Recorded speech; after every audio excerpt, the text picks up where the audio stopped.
muchas gracias a los que nos siguen online. Os recuerdo que si queréis ver alguna de las sesiones anteriores, podéis verlas en diferido. Nuestro próximo interviniente en nuestra MIC es Ali Mogharabi, Senior Equity Analyst para Morningstar. Ali analizará el sector tecnológico y especialmente el riesgo regulatorio de las grandes compañías del sector. La intervención de Ali será en inglés con subtítulos en castellano. Ali, thank you very much for joining us today at our digital MIC in Spain. Ali, the word is yours. Hi, so we're here today to talk about some of the antitrust issues that a lot of the big tech companies are facing. And mainly what we're going to do today is focus on Google. So Google, as you know, is a wide moat company. We currently rate it as a wide moat.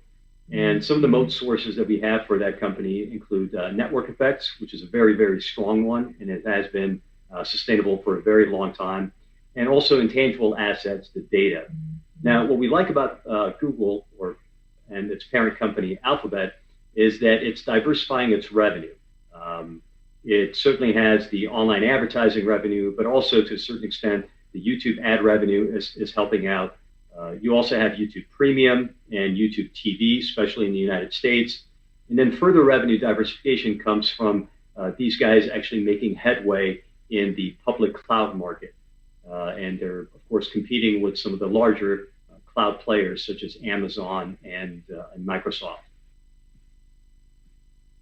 Now, the thing that really makes Alphabet or Google relevant to this is that it is actually dominating a variety of markets.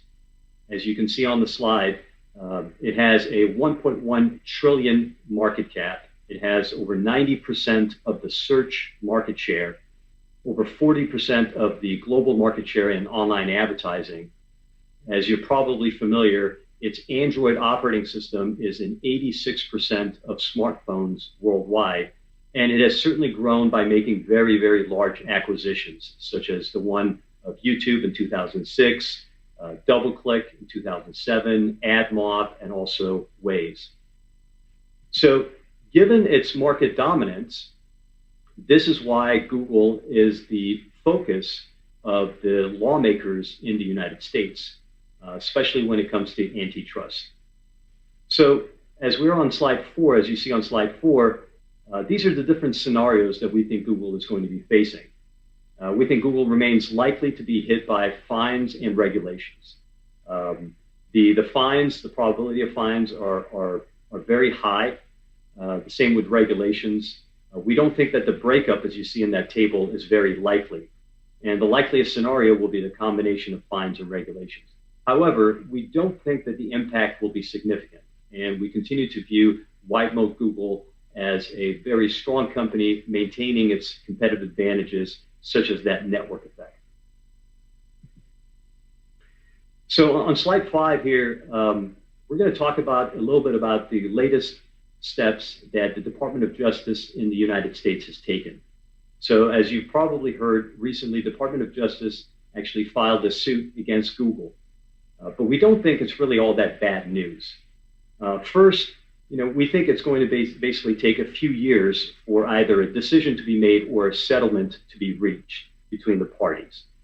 And then second, especially in the United States, what the previous cases have demonstrated is that the Supreme Court justices mainly take what we refer to as consumer welfare into account. They prioritize that over anything else. And what consumer welfare basically means is that the question that consumer welfare asks is that has this company that has such a dominant market share, does this company continue to provide high quality of services at very, very good prices? And of course, in Google's case, we think that's true. And certainly when it comes to pricing, consumers are not necessarily paying anything to Google. And in addition, we also think that Google has a good case in showing the government that it actually does face a lot of competition. So Google faces significant competition in search. As you know, Amazon is coming up in the search side of the business. In online advertising, it certainly goes against Facebook. And of course, in that same area, Amazon continues to gain traction. In the cloud space, it faces the number 2 and the number 3 player, Microsoft and Amazon. In online streaming, as you know, there are a lot of players in the online streaming space. In smartphone operating system, of course, Apple is its main competitor, and the same in consumer hardware. So overall, Google is facing a lot of competition, although, of course, it has continued to maintain its market leadership in many different markets. Now, with all of that said, though, we actually do think that the U.S. lawmakers are likely to show support for reinterpretation of the historic antitrust statutes or laws. Now, in terms of where the specific case is going to go, we actually think that it will probably hit the Supreme Court in a few years. For this reason, we went back and we looked at the various cases that did go to that level, to the Supreme Court. And we actually saw, as you can see in the chart here, that we were pretty surprised that even with more consolidation and the creation of the big techs, the Supreme Court hasn't heard too many cases. So, in other words, at the lower levels, at the lower courts, the agencies haven't necessarily been that successful in actually taking the cases up to the Supreme Court. However, we continue to think that change is likely, and pressure continues to be increasing from all sides of the political spectrum. And that is one of the biggest risks that Google is facing. We also, when we're looking at the Supreme Court, we also thought, okay, well, one of the biggest changes that's actually taking place right now is that the addition of conservative Justice Amy Barrett under the current U.S. administration, it makes the Supreme Court ideology lean a little bit further to the right or a little bit more conservative. As you can see by this chart, for the last few years, that's been the case. And we actually think that's pretty beneficial for Google, because what that does is it basically leads to more narrower interpretation of antitrust laws, which is actually beneficial for Google. However, as you can see in the next chart on slide 8, the uncertainty will still be there, because even though Supreme Court ideology may be leaning to the right, as we look back at the previous antitrust cases, the decisions have been pretty mixed. So that certainly adds to uncertainty. In the meantime, in our opinion, while, of course, Google contests this suit from the Department of Justice, we actually do think that the lawmakers will take steps to try to minimize Google's dominance in the various areas that it is participating. And from a regulatory standpoint, the lawmakers will be focusing mainly on data and content. So we're going to start out with data first. On data, they're going to actually be looking at data privacy. And I'm sure you're very familiar with the General Data Protection Regulation, the GDPR, that actually was implemented in 2018. So the lawmakers are looking for something similar to that. Here in the United States, actually in the state of California, we have actually already passed a law similar to the GDPR, referred to as the California Consumer Privacy Act. And other states are following in their footsteps. And it's surprising, but a company like Google is not necessarily contesting these new laws. It is actually trying to adjust the way it manages and the various data and the way that it utilizes data for its business. And the main reason it's not necessarily contesting these laws is because it certainly values the viewers and or the users on its platform more than anything else. Because the more users you have, the more viewers you have, the more advertisers you attract. And of course, as you know, advertising is the main source of revenue for Google. Regarding data, there are other things that the lawmakers are considering. One is data portability, and the other is data interoperability. Data portability, that's basically when data is assumed to be a property of the user. For example, I actually have the right to view the data that's gathered about me.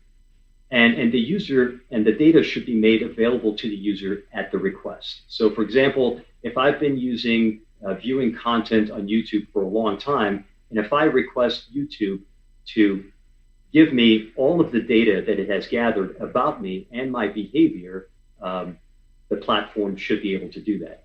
That's one of the laws that many of the lawmakers and or regulators are taking into consideration. That will have a negative impact on Google because it may actually reduce the value of data on Google's platform. However, at the same time, though, it goes back to what I mentioned a couple of minutes ago, which is that the number of users, the number of viewers on Google's platforms, whether it's YouTube or whether it's search engine or users on Google Maps, are still going to be in the billions, which means that Google will still be very successful to attract the advertisers and generate the revenue. The other part of the data laws, or possibly new data laws that lawmakers are taking into account, is referred to as data interoperability.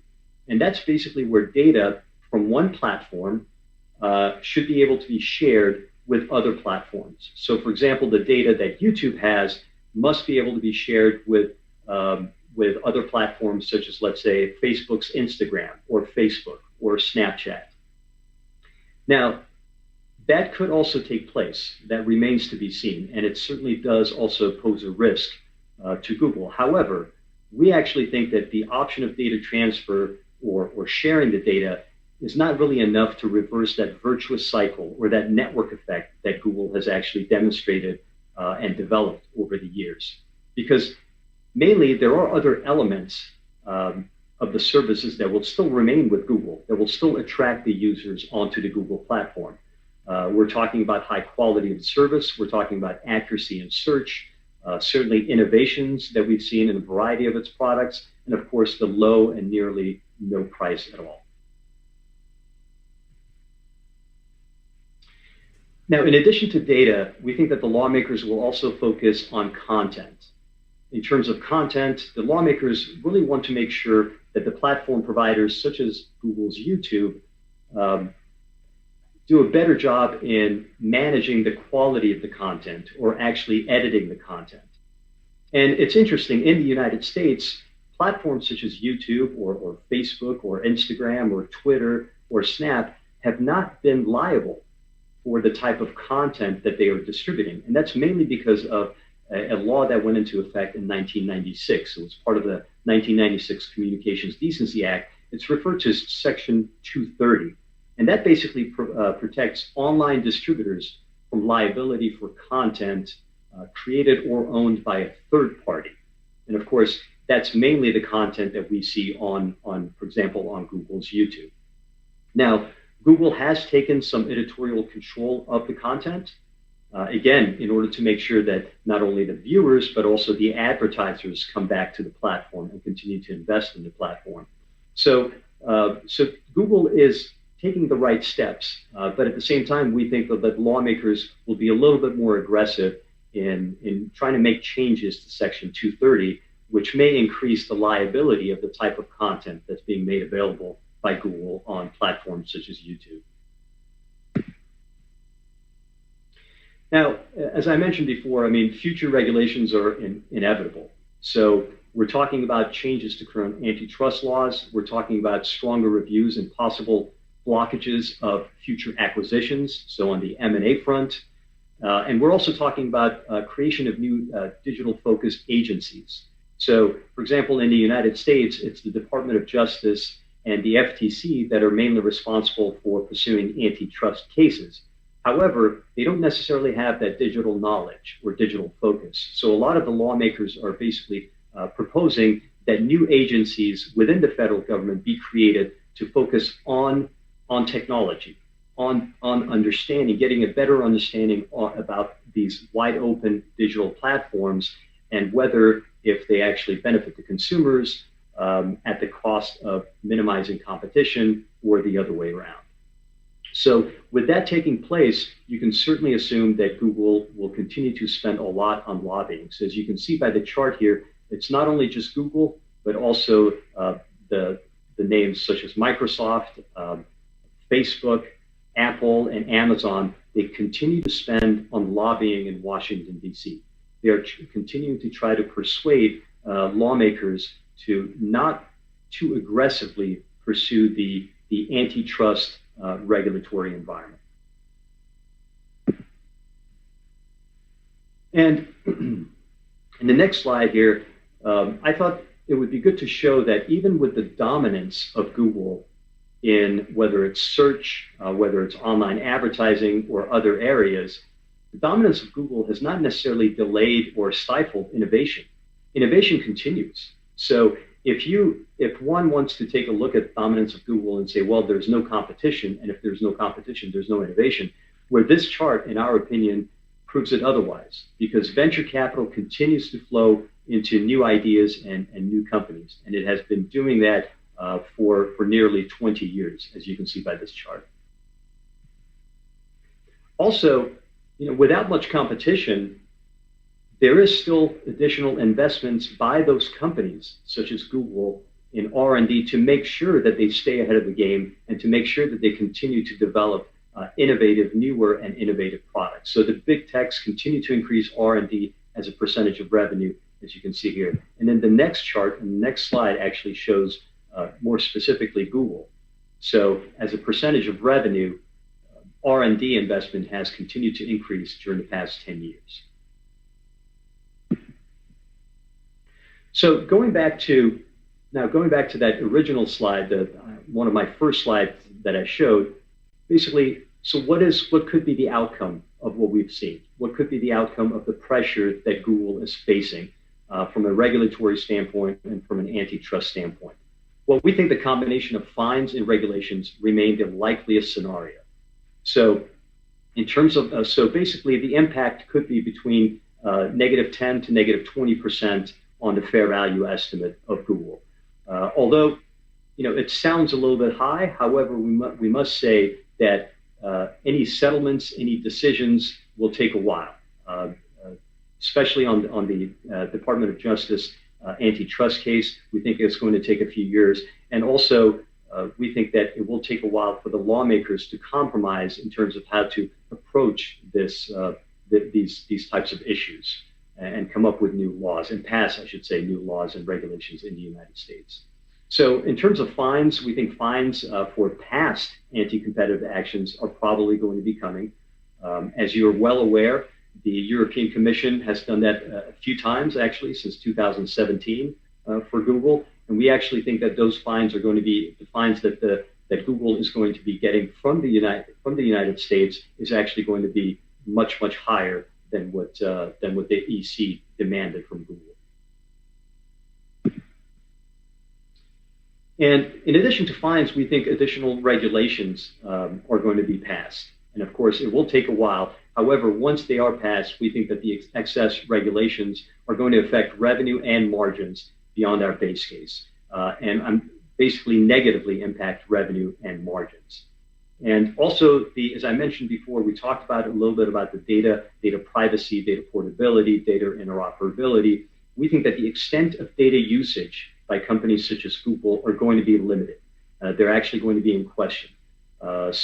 Because at the same time, as I mentioned before, the regulators are considering various data regulations.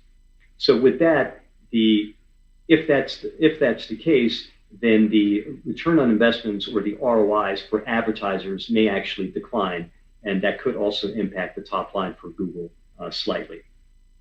And then also, I think the one thing to take into account, we talked about the YouTube acquisition that Google made, the AdMob, the DoubleClick, the Waze, and so forth. One of the ways that the regulators in the United States can actually see that can actually implement to basically to slow down the growth and expansion and or market dominance of companies like Google is to basically create barriers for M&A, to make those transactions a little bit more difficult. So you could actually see that some of the larger transactions, if there will be any in the future, may actually get blocked or blockaded, I should say, by the agencies such as the Department of Justice and or the FTC. So with that in mind, we actually think that, as I mentioned before in a couple of other slides, we actually think that Google is going to continue to invest even more in R&D to try to help develop newer and more innovative products, and from a high level standpoint, basically grow more organically. So overall, we do think that there is a risk that Google faces from antitrust, based on antitrust issues. We do think that fines and regulations will be imposed on Google and its peers, and we do think that the impact will be negative on the fair value estimate. However, at the end of the day, these things will take a while, number one. Number two, Google will continue to adjust the way it operates to make sure that it is in line with current and or possible future regulations. And in addition, we actually think that Google is going to maintain its economic moat sources, such as the intangible assets, such as the data, and also the network effect for at least 20 years down the road, which means that we're still very, very confident about Google's wide moat rating. And with that, I can take some questions. Thank you very much, Ali, for your presentation. I have a few questions for you. The first one is, which political parties in the US are pushing more for regulations? Sure, that's a good question, and it's interesting. It's surprising given the political environment the last few years. I would say both political parties are looking for additional regulations, are looking to limit the growth and or the market dominance of companies such as Google. So yes, you could see both the Republicans and the Democrats go down that path to come up with additional regulations in terms of minimizing data utilization, minimizing data access, and possibly creating barriers for mergers and acquisitions. The second question is, with more possible regulation, will Google's moatiness be maintainable? Yes, actually, with additional regulations, we do think that Google's moatiness, or the wide moat rating, will be maintainable. And that's mainly because of the quality of service that Google continues to provide, and of the fact that they are at very, very low prices, and of course that network effect that it has already established. So it's going to be very difficult to reverse that flywheel or that virtuous cycle that Google has created. The content, the large amount of content that users continue to create on YouTube, the great technology behind the search algorithm that continues to provide that accurate result. So the users will continue to be on Google's platform. And for that reason, we think that even with less data available due to regulation, more users will continue to come on the platform and therefore attract the advertisers and continue to generate revenue. The third question, Ali, is how will more regulations affect innovation? That's a good question. We think that more regulations are probably going to affect innovation from a Google standpoint. They're going to force Google to come up with innovation more organically. As I mentioned before, more R&D is going to be spent by Google as a percentage of revenue, probably in the future. However, at the same time, more regulations could have a negative impact on innovation, because a lot of the startups, a lot of the innovative ideas actually come about with the objective to be acquired, with the objective to actually see an ROI on that initial investment pretty early on. So with additional regulations, with possibly creating barriers to M&A, it might actually lessen the probability of acquisitions of startups taking place. So it could actually negatively impact the ROIs for startups. So we think it could have a positive and slight negative impact. And the fourth question, Ali, is why do you think a forced breakup of Google is less likely?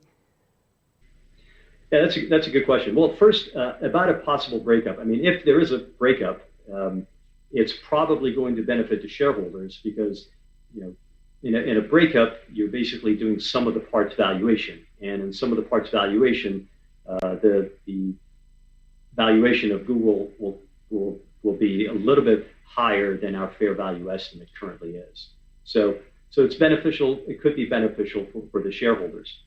However, what makes it a little bit difficult to break up a company such as Google is that its platforms are pretty well integrated.